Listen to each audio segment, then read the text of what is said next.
Aqui nós vamos entrar numa passagem muito interessante. Eu não sei como é que os cristãos não espíritas conseguem negar a reencarnação. Eu vou falar um pouco e vocês vão ver aí no texto também. Gente, há uma reencarnação claríssima no Evangelho. Presta atenção, eu vou discorrer um pouquinho e vocês podem indagar. 600 anos antes de Jesus, como eu já mencionei há pouco, viveu um grande profeta, né? O profeta Elias, que é considerado o maior profeta. Tá. Elias viveu e Isaías, o último profeta do Antigo Testamento, profetiza o retorno de Elias.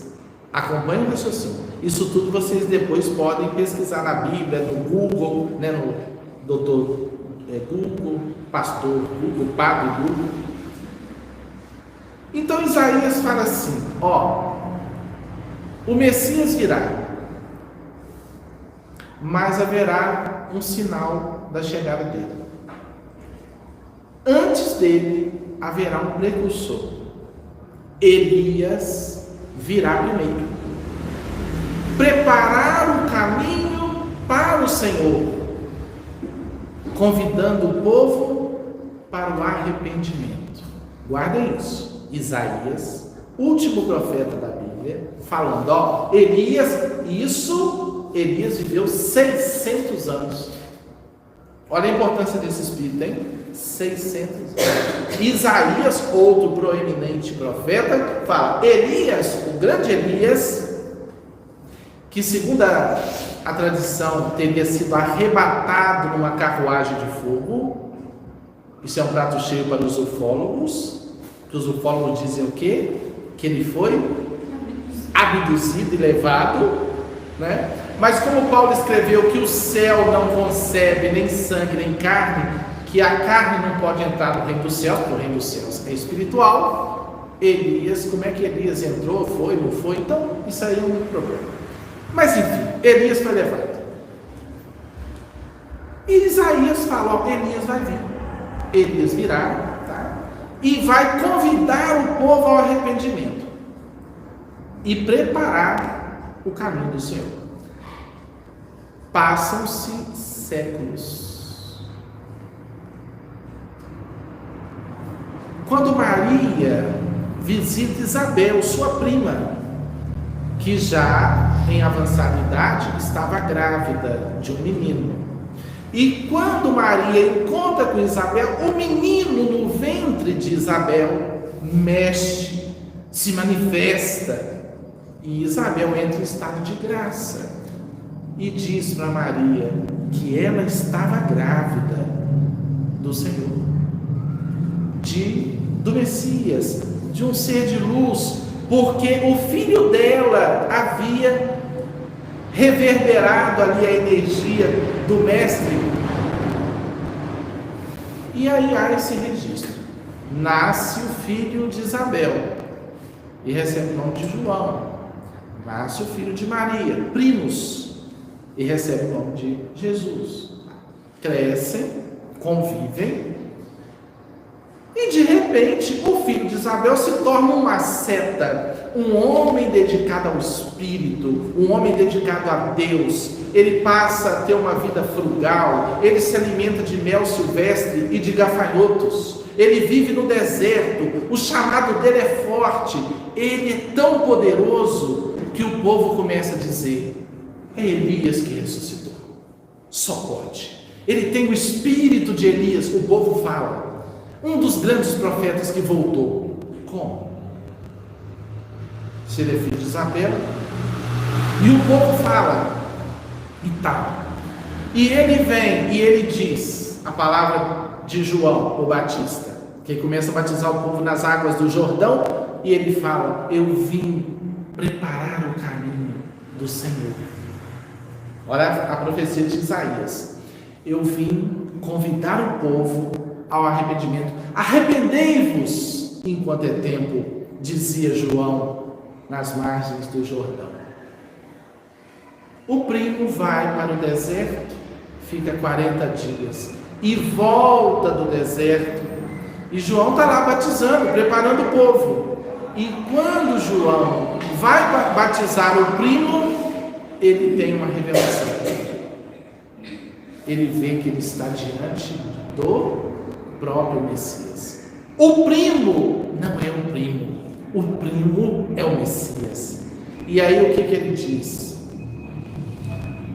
Eu que deveria ser batizado pelo Senhor.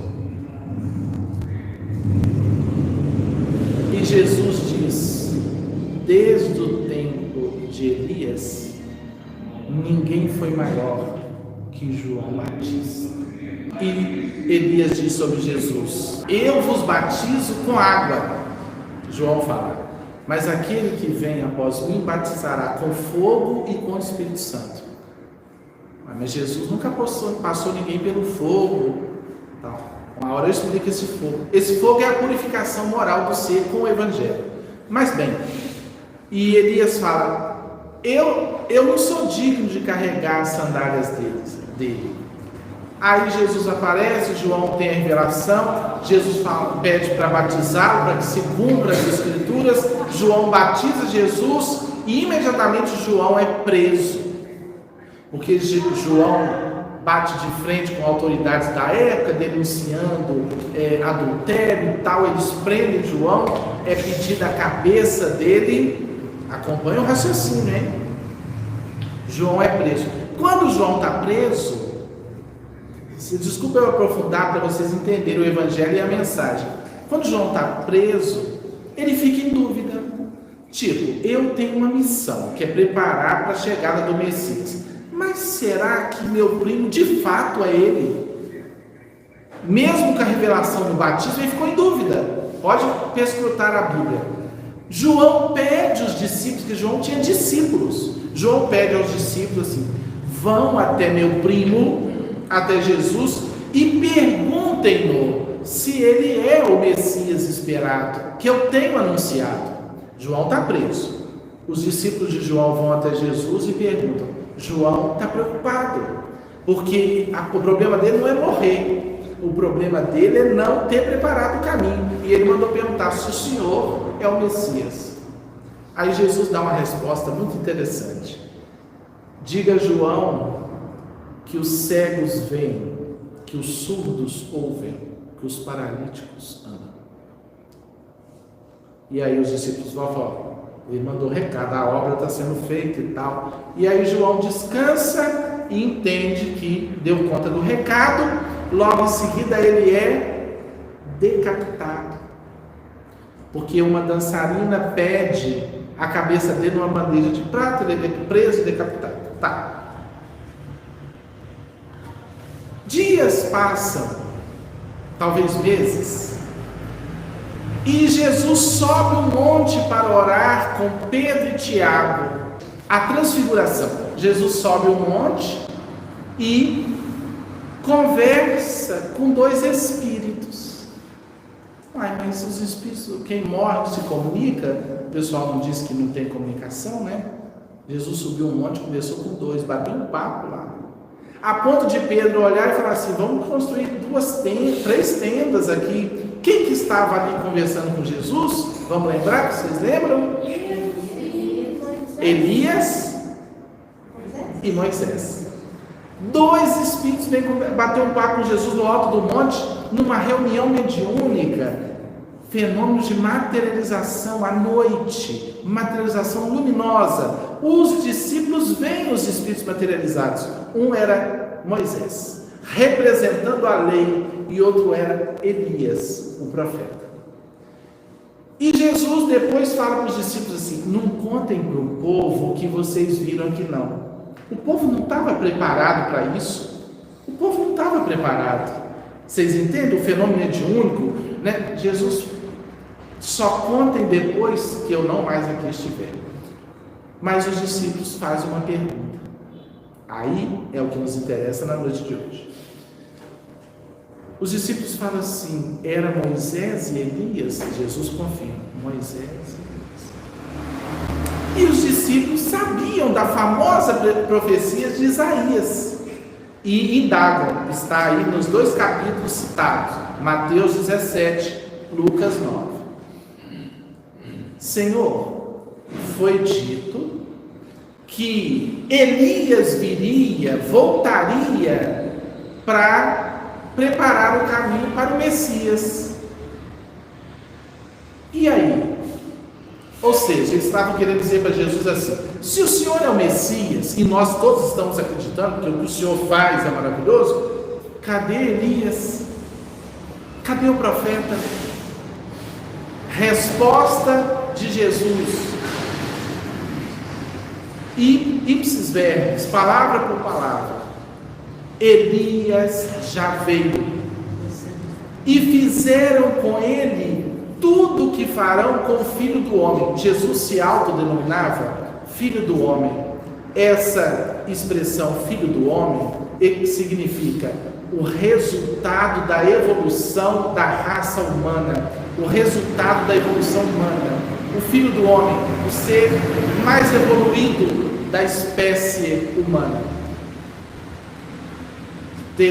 Jesus é o último Adão, né? Tem o primeiro Adão, simbólico, e Jesus é o topo da evolução. Então Jesus fala: Elias já veio, mas vocês não o reconheceram. Antes fizeram com ele o que farão comigo, com o Filho do Homem. E a Bíblia diz, textualmente: e os discípulos entenderam que ele lhes falara de João Batista. Se Jesus disse que João Batista é o profeta Elias que voltou, o que Jesus está confirmando ali? Literalmente, a reencarnação.